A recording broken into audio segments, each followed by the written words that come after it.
Hello everyone. आज का हमारा टॉपिक है सेरेट फ्रेनेट फार्मूला। ये जो तीन फार्मूले हैं इन्हीं को बोलते हैं हम सेरेट फ्रेनेट फार्मूला। क्या क्या फार्मूले हैं ये? उनमें रिलेशन है ये नॉर्मल इनमें जो हमने देखा था टी कैप, एन कैप और बी कैप में रिलेशन है। इन्हीं का इनके बीच के जब रिलेशन को इन फार्मूलों से रिप्रेजेंट किया गया है। तो देखते हैं क्या क्या रिलेशन है। पहला फार्मूला है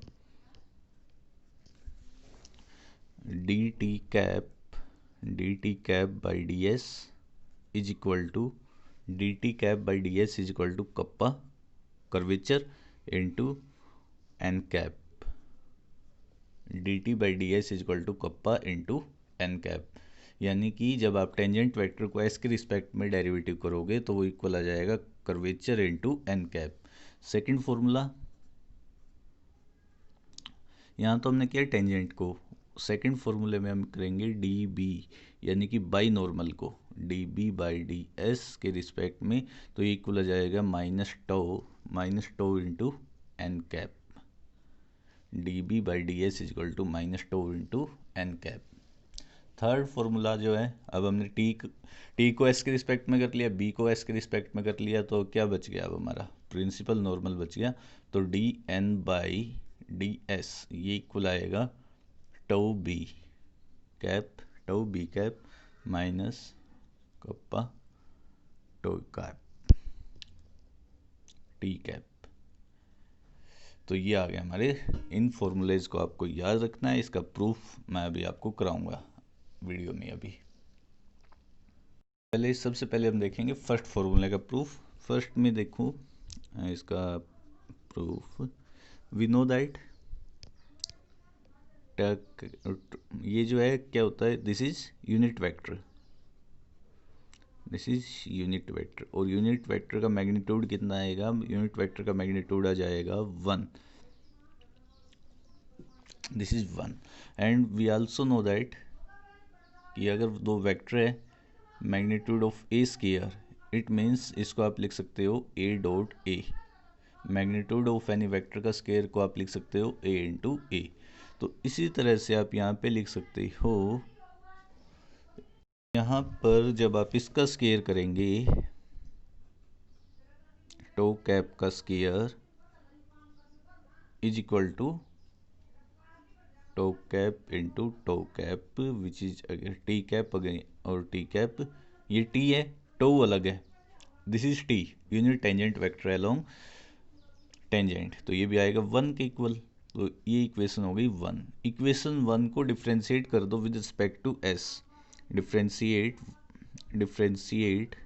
1 विद रिस्पेक्ट टू एस। जब एस के रिस्पेक्ट में इसको डिफ्रेंशिएट करेंगे सेम है, तो ये आ जाएगा two T cap into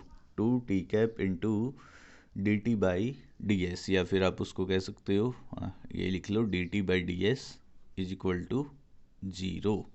this implies T cap into D T cap by D S is equal to 0।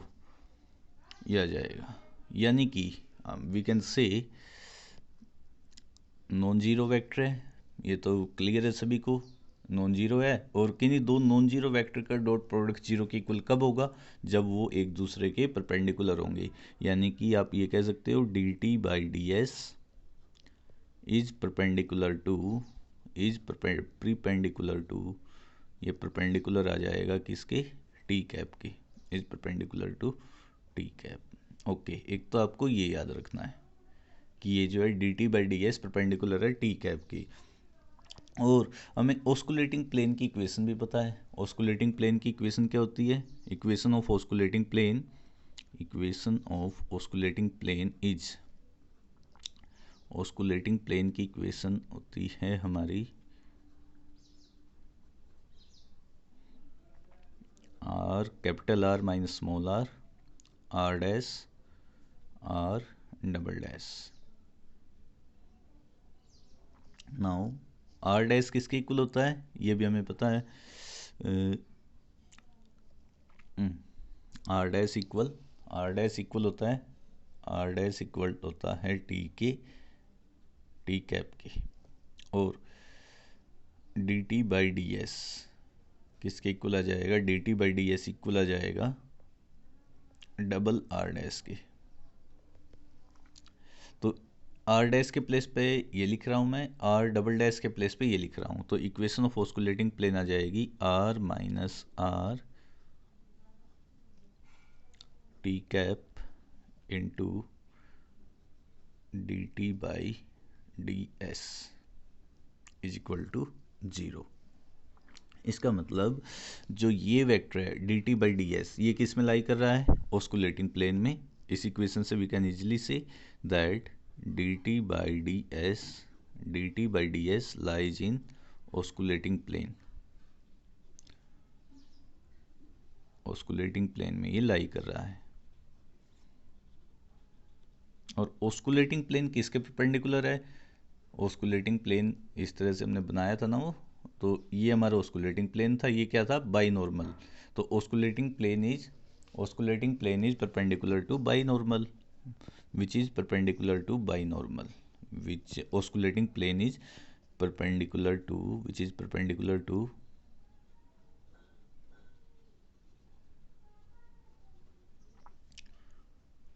By normal, जो कि परपेंडिकुलर है बाई नॉर्मल के।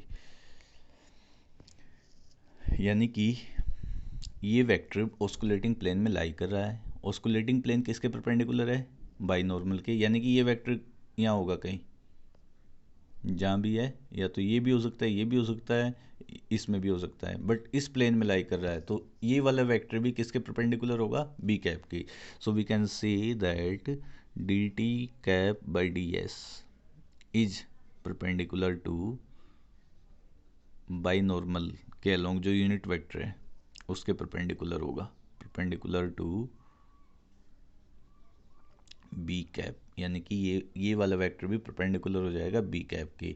अब ये वेक्टर जो है D T cap by D S perpendicular है T cap के भी, ये परपेंडिकुलर है बी कैप के भी। इसका मतलब वी कैन से दैट, अच्छा इन दोनों वेक्टर के परपेंडिकुलर कौन सा वेक्टर है, इन दोनों वेक्टर के, ये देखो क्रॉस प्रोडक्ट में ही होता है ना, ए क्रॉस बी इज, अगर सी के इक्वल, सी वेक्टर के इक्वल आ जाता है, तो सी वेक्टर ऐसा वेक्टर होता है जो ए के परपेंडिकुलर भी है और बी के परपेंडिकुलर भी है। यानी मान लीजिए हमारे पास ए क्रॉस बी सी के इक्वल आ रहा है, तो सी वेक्टर ऐसा वेक्टर होता है जो कि परपेंडिकुलर होता है ए के भी और बी के भी। यानी कि अब ये vector D T by D S perpendicular है बी के भी और टी कैप के भी, तो इसका मतलब D T by D S,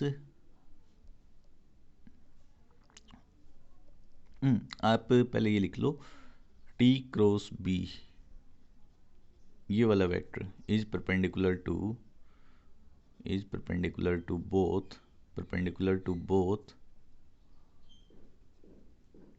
T cap as well as B cap.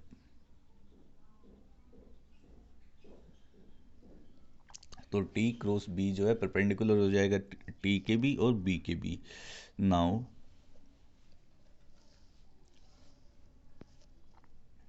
और ये किसके इक्वल आएगा, ये तो हमें पता ही है किसके इक्वल होता है, ये इक्वल आ जाएगा एन कैप के। T cross B is equal to N cap, यानी कि जो एन कैप जो है परपेंडिकुलर है टी के भी और बी के भी। सिमिलरली ये d T by D s भी परपेंडिकुलर है टी और बी के, तो we can say that D T by D S is parallel to, या फिर आप कह सकते हो is collinear with n cap के कोलिनियर है ये। यानी कि आप ये कह सकते हो कि d T by D s और कोई दो वेक्टर अगर कोलिनियर है, यानी कि अगर हमारे पास कोई दो वेक्टर कोलिनियर है, A is collinear with B, तो इससे अगर बी वेक्टर के साथ कोलिनियर है तो इस तरह आ जाता है A is equal to some constant, वो कांस्टेंट कुछ भी हो सकता है, कुछ भी मान लो, उसको पी मान लिया, बी, इस तरह से आप एज्यूम कर सकते हो। तो यहाँ भी इस तरह ही आएगा बिकॉज ये कोलिनियर है, तो वो कांस्टेंट जो है, ये कांस्टेंट प्लस पॉजिटिव नेगेटिव कुछ भी हो सकता है, तो we can say that D T by D S is equal to some constant p n cap. ठीक है, ये कांस्टेंट नेगेटिव भी हो सकता है, पॉजिटिव भी हो सकता है। अब ये कांस्टेंट कितना है, क्या आएगा ये कांस्टेंट, मतलब इस कांस्टेंट की वैल्यू क्या होगी, वो निकालने के लिए इसका मैग्नीट्यूड ले लो। मैग्नीट्यूड अप्लाई करेंगे तो यहाँ तो आ जाएगा D T by D S, इधर आएगा p कांस्टेंट है एन कैप का मैग्नीट्यूड तो 1 है, और हमारे पास ये आ जाएगा D T by D S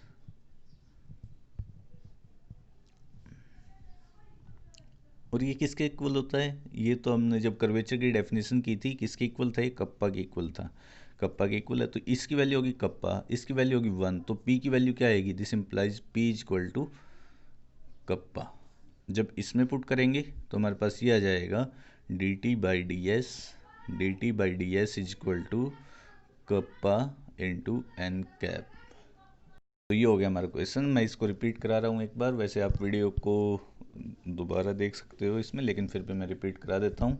ये हमारा यूनिट वेक्टर है, इसका मैग्नीट्यूड होगा 1, और मैग्नीट्यूड ऑफ ए स्केयर को आप लिख सकते हो ए इंटू ए, तो मैग्नीट्यूड ऑफ टी स्केयर को लिख सकते हो t into t cap is equal to 1। जब इसको एस के रिस्पेक्ट में डिफ्रेंशिएट करेंगे 0, इधर आएगा ये नाउ, तो हमारे पास ये आ जाएगा t cap into D T by D S is equal to 0।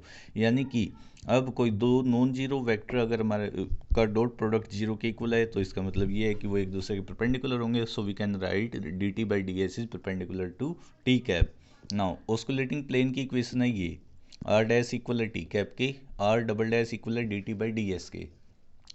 Okay, D T by D S किस में लाई कर रहा है, उस इससे आप clearly we can say that D T by D S lies in osculating plane. और osculating plane हमें पता है, ऑस्कुलेटिंग प्लेन की इक्वेशन अगर ये है, अगर ऑस्कुलेटिंग प्लेन की इक्वेशन ये है, तो ऑस्कुलेटिंग प्लेन जो है परपेंडिकुलर होता है बाई नॉर्मल की। तो अगर ऑस्कुलेटिंग प्लेन परपेंडिकुलर हो गया बाई नॉर्मल के, तो D T by D s भी परपेंडिकुलर होगा बी कैप की। तो now d T by D S perpendicular हो गया टी कैप के भी, D T by D S perpendicular हो गया बी कैप के भी। और ऐसा वेक्टर जो टी के और बी के दोनों के परपेंडिकुलर है, वो कौन सा होता है, एन कैप। तो एन कैप परपेंडिकुलर होता है टी कैप के भी, बी कैप के भी। यानी कि d T by D s और एन कैप कोलिनियर है। अगर ये कोलिनियर है तो we can say that D T by D S is equal to some constant p into N cap. अब ये कॉन्स्टेंट की वैल्यू निकालने के लिए मैग्नीट्यूड लिया है दोनों साइड, मैग्नीट्यूड लेंगे तो ये आ जाएगा पी की वैल्यू आ जाएगी kappa. So d T by D S is equal to kappa into N cap. तो ये हमारा हो गया फर्स्ट फॉर्मूला। अब इसका सेकंड फॉर्मूला करेंगे, d B by D S is equal to minus tau into N cap. D B by D S is equal to minus tau into N cap, ये वाला फॉर्मूला अब करेंगे हम। अब ये जो है सेकंड, इसका जो प्रूफ करेंगे, हमें ये प्रूव करना है d B by D S is equal to minus tau into N cap. बिल्कुल प्रूफ वैसे ही है जैसे इससे पहले किया था। इस केस में हमें लेना है बी कैप, यूनिट वेक्टर है तो b cap dot b cap किसके इक्वल आएगा, 1 के इक्वल आएगा।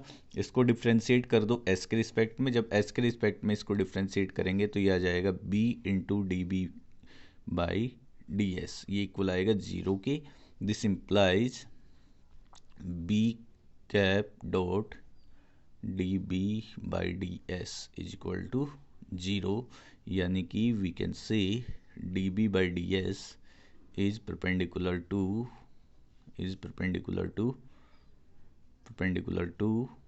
B cap. ये हो गया। अब बी कैप के तो परपेंडिकुलर दिखा दिया, अब हमें इसको टी कैप की ओर दिखाना है परपेंडिकुलर, इसको इसके परपेंडिकुलर दिखाना है। बी कैप की हो गया d B by D s. हाँ, अब देखो बिल्कुल आसान है वो भी, t cap dot b cap किसके इक्वल आएगा, बिकॉज एंगल इनके बीच का 90 डिग्री है तो ये 0 के इक्वल आ जाएगा। अब मैं इसको एस के रिस्पेक्ट में जब डिफ्रेंशिएट करेंगे इसको, ये आएगा t cap into d B by D s plus d T by D s into b cap is equal to 0।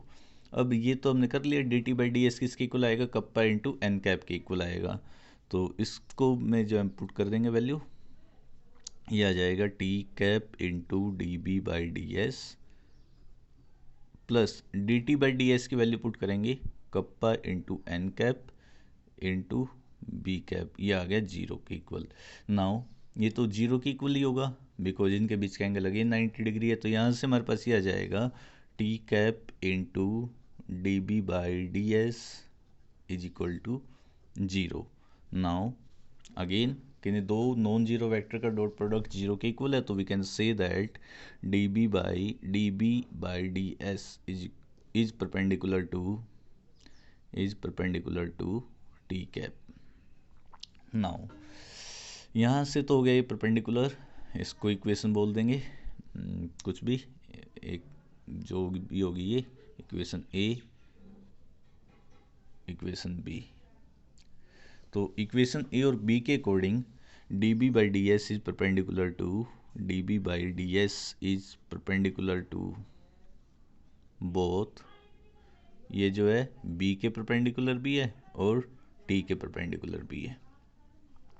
और बी और टी के परपेंडिकुलर कौन सा वेक्टर होता है? Also n cap, because n cap जो है बी क्रॉस टी किसके इक्वल आता है? बी क्रॉस टी इक्वल आएगा एन कैप के। तो b n cap is perpendicular to both b cap and t cap, ये जो है। तो d B by D s भी इनके परपेंडिकुलर है, एन कैप भी इनके दोनों के परपेंडिकुलर है। तो इससे आप ये कह सकते हो d B by D S is collinear with, जैसे इससे पहले वाले पार्ट में किया है, it is collinear with n cap. और अगर कोलिनियर है तो again d B by D S is equal to some constant, अब की बार मैंने ले लिया Q इंटू एन कैप। अब इनका मैग्नीट्यूड लेंगे, जब मैग्नीट्यूड लेंगे तो Q इक्वल आएगा, जब मैग्नीट्यूड लेंगे तो Q, यहाँ तो इसका मैग्नीट्यूड आ जाएगा 1, तो Q इक्वल आ जाएगा d B by D S के,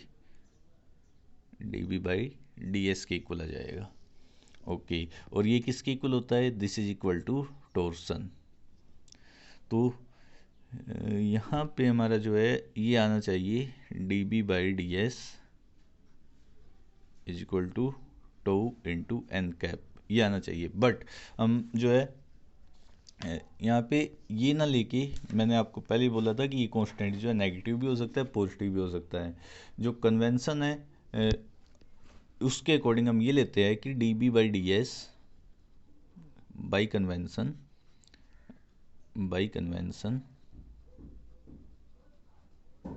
ये लेते हैं हम कि d B by D S is opposite to N cap. तो अपोजिट है बट मैग्नीट्यूड सेम है, तो अपोजिट और मैग्नीट्यूड सेम है, तो इसका मतलब ये आ जाएगा d B by D S is equal to minus tau into N cap. ये हमारा इसका सेकंड प्रूफ हो गया।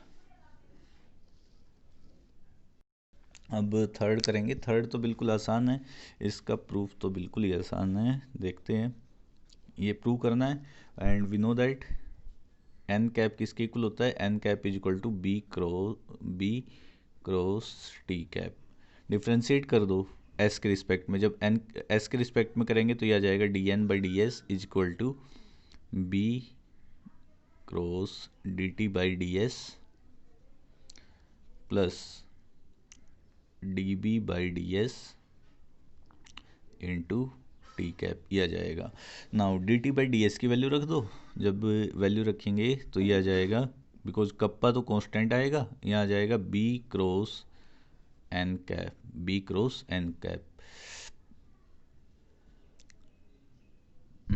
ये आ जाएगा b cross n cap plus d B by D s की वैल्यू रखेंगे तो नेगेटिव टो कांस्टेंट, और ये आएगा एन क्रॉस, यहाँ आ जाएगा एन क्रॉस